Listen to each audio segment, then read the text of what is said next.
Ladies and gentlemen, we now have the honor of welcoming a leader who has represented India on the world stage with extraordinary grace and conviction. Ms. Meenakshi Lekhi is here with us. She's served as a Member of Parliament and as a Minister of State for External Affairs and Culture. And in the Government of India during her tenure, she's played a key role in advancing India's global diplomacy, cultural outreach, as well as diaspora engagement, and India's soft power, something that we are very proud of here. It is our honor to invite her to the stage, Ms. Meenakshi Lekhi, former Minister of State for External Affairs and Culture, to kindly address this gathering.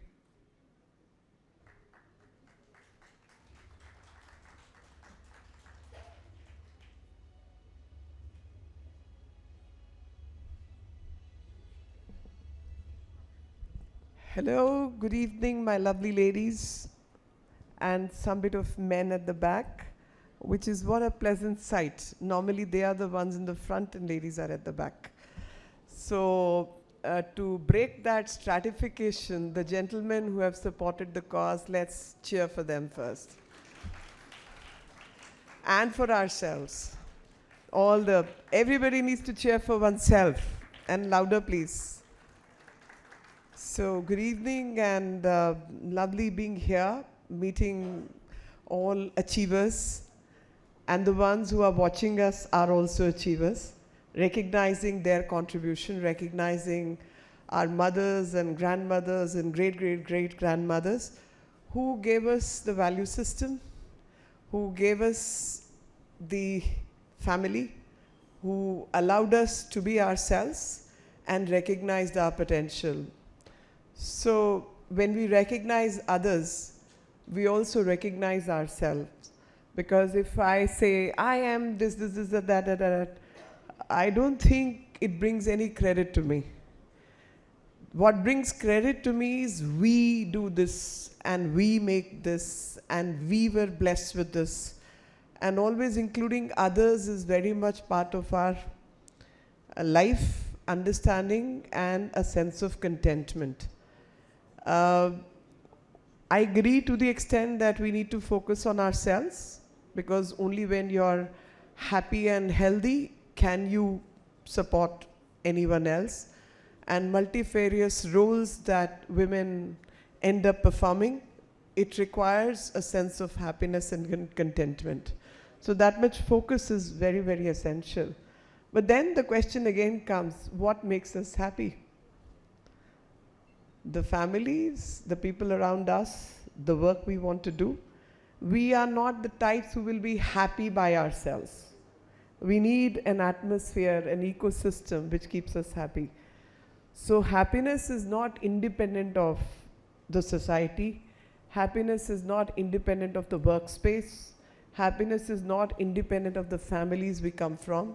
And happiness is not independent of the biology that we all have. And in terms of biology, I always say, you know, you need to understand the female hormones, because what all phases she goes through in life, happiness is directly linked to her physical being. And thankfully, we had a doctor speaking before me, and the doctor in her statement very candidly put it across that she, as a person who's chairing a foundation, would talk about, contractors will get the labor, but the labor will also have women, including pregnant women who have not had vaccination, who are not going to primary health center, whose hemoglobin is probably low and they are carrying loads on their head, and there is no one to take care of the children. So all the things that we read in the papers, POSCO to this, to that, the vulnerability of young children, and if happens to be a female young children, not that male are safe, but those kind of things do create problem, and that brings stress. So stress is both mental and physical, and I would say for us to be happy, to live a stress-free life is very, very important. So one, I would say, the feeling of being complete, the feeling of a family, a happy workspace. And these are not easy things to maneuver. These are not easy areas to work in those spaces, because when it comes to female participation, especially in the workspace, it is lower than men. We are close to 30%, 2% here or 2% above, 32 or 28 or 34. So 2 to 4% right and left. So as it is, your representation is low. As it is, when you're going through certain difficulties at home, that's not something you can discuss in the office. Internet has its own challenges.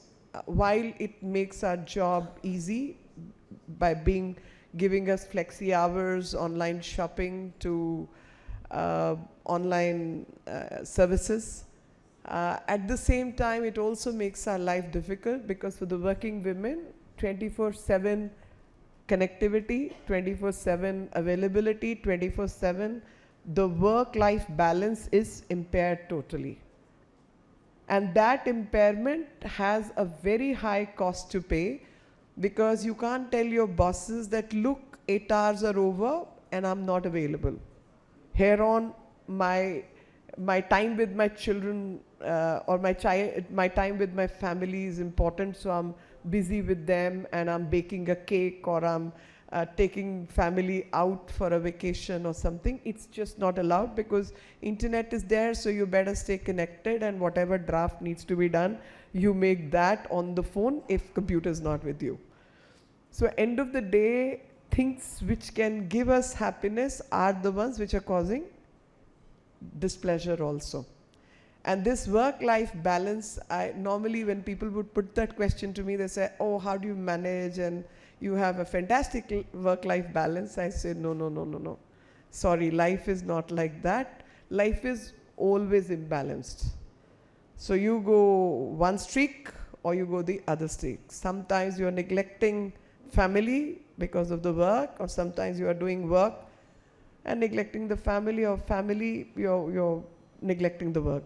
Whichever way, pick your time. So it depends on the time, prioritization, and then you kind of work. Recently, we've had a failure in the parliament, and I want to discuss that a little bit. You see, you must understand, as all of you would have felt, that there is an unseen stratification in society. It's not seen, but it exists, and all women who step out of the family and even within the family understand that. Innately, they have that quirky feel that, look, in that stratification, it's a pyramidal structure, and in that pyramid, there is a hierarchy. And in that hierarchy, I always say, the last person in the last row is always a woman. अंतिम पंक्ति का अंतिम व्यक्ति कोई और नहीं, एक महिला है, और वो अंतिम व्यक्ति अंतिम पंक्ति में जो महिला है, हम जो भी काम करें ज़रा उसका ध्यान रखते हुए करें कि क्या उसको हम फ़ायदा दे पा रहे हैं. Are we able to help that person who's the last person in the last row? So anything that my young achiever friends have been able to successfully do in their life, I would just insist that when you look at the last person in the last row, and that impoverished face which stands before all of us, who's looking for her child's admission, her own health care, a cancer-peedit husband, or a widow, or a young daughter who has to be left alone at home because mother's working. Those are areas which, as a feminine eye, we can always pick on. We can always understand that there is, whoever is working with us as women, we know what's happening, and we can always ask that, kya problem hai, what's going on, and can I help, and can I support? That's what I feel all of us need to look out for. As people, we need to look out for such vulnerability amongst our folk, and especially the younger ones. Young girls who come out to work, there are all kinds of stresses they go through in life. Their own, sometimes physical being, sometimes the medical challenges, sometimes problems at home, sometimes eve teasing to whatever else, or other form of exploitation.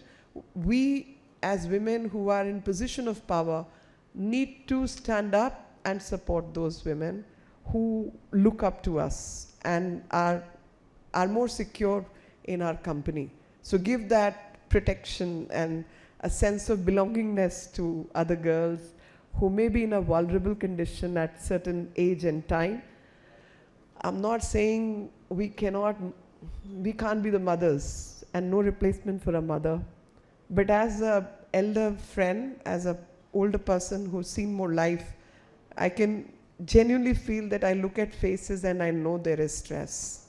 I know there is a challenge. I know somebody needs a little bit of support. Somebody just needs to be seen with you, just driving around with you, just needs a pat on the back before entering her office space or entering her in-laws' house. We know it. By instinct, we know it.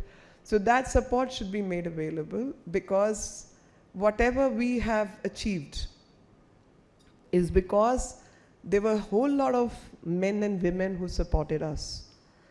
So always remembering those who supported us, it's time for us to give it back to the ones who need that support. Because who knows which Kalpana Chawla is coming out of the youngsters we are meeting, what kind of medicine that girl is going to generate to save the mankind, what kind of nutrition she's going to prescribe so that people don't fall sick, or what kind of caring and reporting to working, creating a media buzz. We don't know. We don't know the potential. So all women who are full of potential need to be recognized for their potential and need to be given that opportunity. And we owe it to the society to give that opportunity to them. So recently what we saw in the parliament also amounts to giving no opportunity or lack of opportunity. At best, it is lack of opportunity. At worst, it is giving no opportunity. People will look at me and ask that, oh, you made it, so can others. But the answer is not in this. I could make it because I would always say that I was lucky many ways. I had a decent background where I was not struggling for finances, where I did not have to spend that much of time at home and could manage things. And people, I never take credit because I know there are others who bore the brunt of me being out. And that is what we all need to understand. Women in their reproductive ages, in caring ages when they have to care for the family, will always find it hard to step out. Because neither the circumstances, nor the finances, nor the age or the biology will allow their exit from the structuring of society. At the same time, it is that time when they need to build careers, or they take a sabbatical and come back.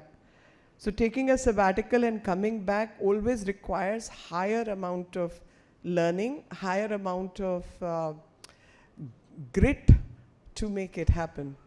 Because if you take a break, you need to be really strong to come back, and you should do that. Because being a mother itself is something which is a biological necessity for all of us, and I completely understand and second that. So women in politics, especially, is a difficult task because you're not adequately compensated for what you do. So you need a financial backup. You have more to give, sometimes not recognized, not appreciated for all that you do.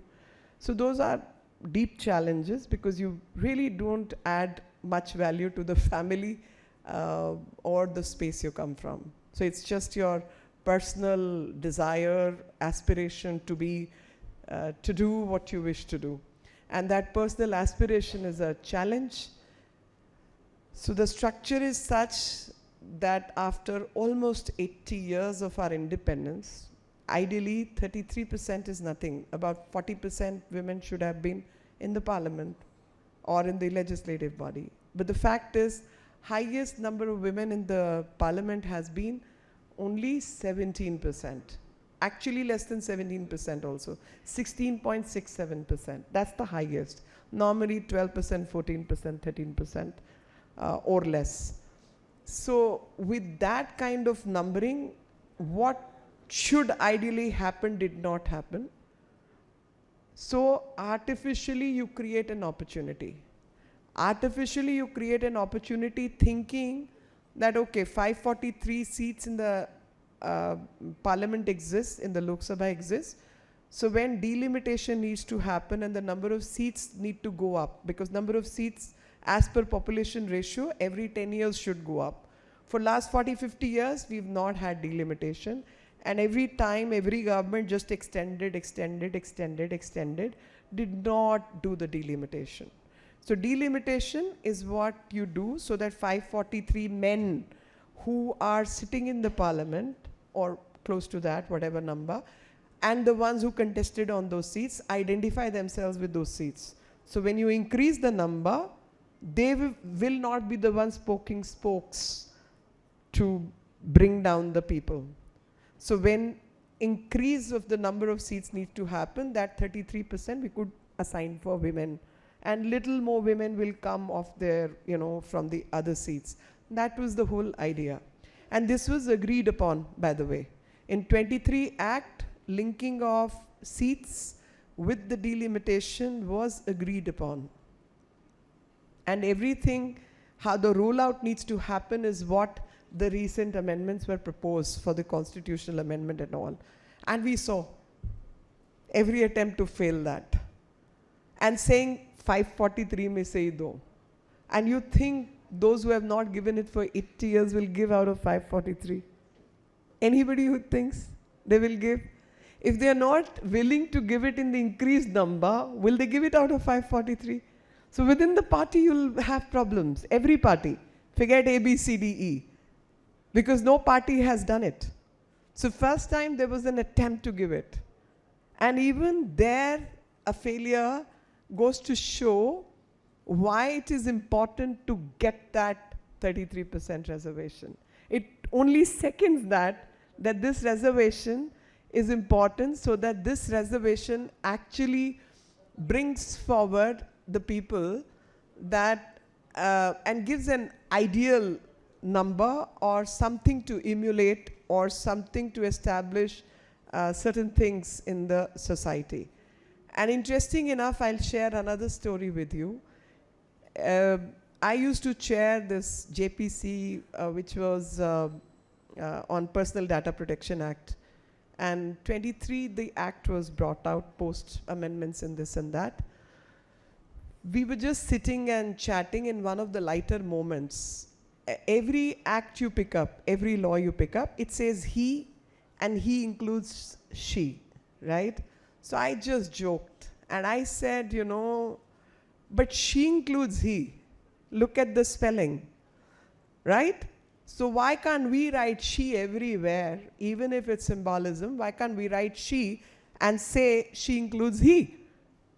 And lo and behold, that happened. And the best was I did not even look at the act for such a long time because, you know, lawyers, till you are paid for doing some work, you're not interested in reading. So I'd written the report, submitted, never even looked up when the act got passed. I was like, yeah, ha, theek hai, ho gaya. Recently, I was at a college and speaking on AI, and suddenly I said, just get me the IT Act. I haven't even seen it after being passed. So I looked it up, and I still remember the definition clause 4Y, which says she, and she includes he, and all the genders. So I was very pleased with this change, because this is the first law where this change has happened. So when you say things from a position of power, government listens to you. And it is for this that we need women in position of power so that they get heard, and their wiring, their neuron operates differently from men. And it's not a question of which is right and which is wrong. Both can be right and both can be wrong. Or each one can be right at certain time and each one can be wrong at certain other time. But the fact is that a holistic view for the society is important, that each one gets to be heard. And when each one gets to be heard, both in the corporate sector, in, say, even construction, and I always joke about it. I say, you know, to have female architects is so important so that at least we get the right toilet seats. To have women engineers is so very important in design, not only from the colorful perspective of the phones, etc., but what the size of the phone should be. Most of the cell phones are built for larger hands, and it is painful. It impacts our shoulders. So participation of women will only strengthen society. It will not strengthen women per se. Women are 50%. So whether it's economics, I know today we are discussing she-nomics. So whether it's economics, whether it's workforce participation, it's caregiving, it's policy making, it's, you know, skill sets, it's vendors, it's a bhaji seller or a woman at the vending stall. From top to bottom, we need participation of women, and women who are skilled, who are valued for who they are, what they are, not just how they look.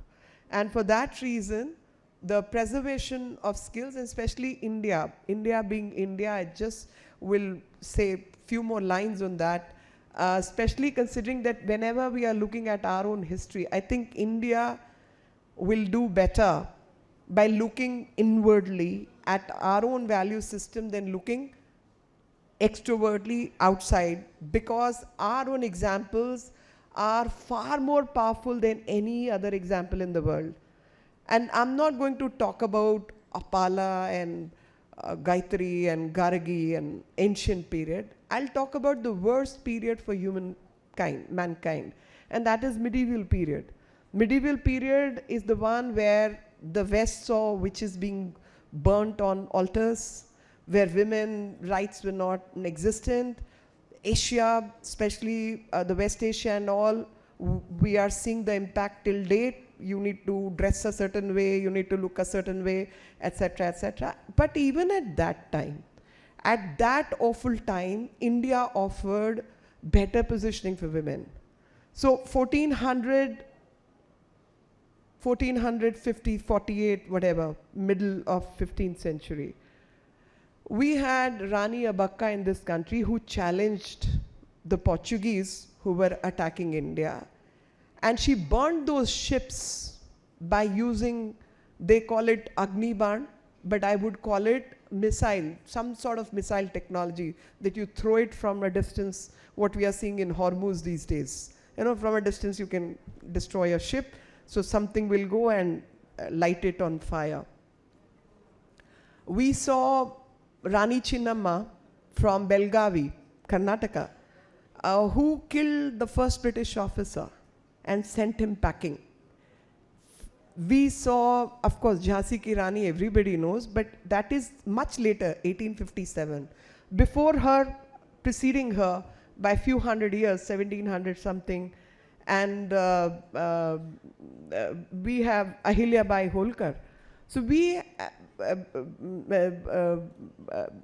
Naika Devi, we've got such a huge number of women rulers, administrators, laws pertaining to women, right of women on property, right of women to property on having a deceased husband, right of women to get property from their sons and all, when women were not even recognized as individuals by the West. Very few people will know that. Women were not recognized as individuals who could even enter into a rent agreement. Forget about having a property right. But all of us do not know this. We do not know our own jurisprudence, our own society, our own legal system. And we are always looking to other countries, other cultures, other civilizations to seek a validation. The point I'm making is, stop seeking validation from anyone. Look who you are, the strength you have and what you bring on the table is no one can match it. And that is who you are, and that is what you can give to the world, and that is why we are all celebrating you. With these words, thank you very much. Jai Hind, Jai Bharat.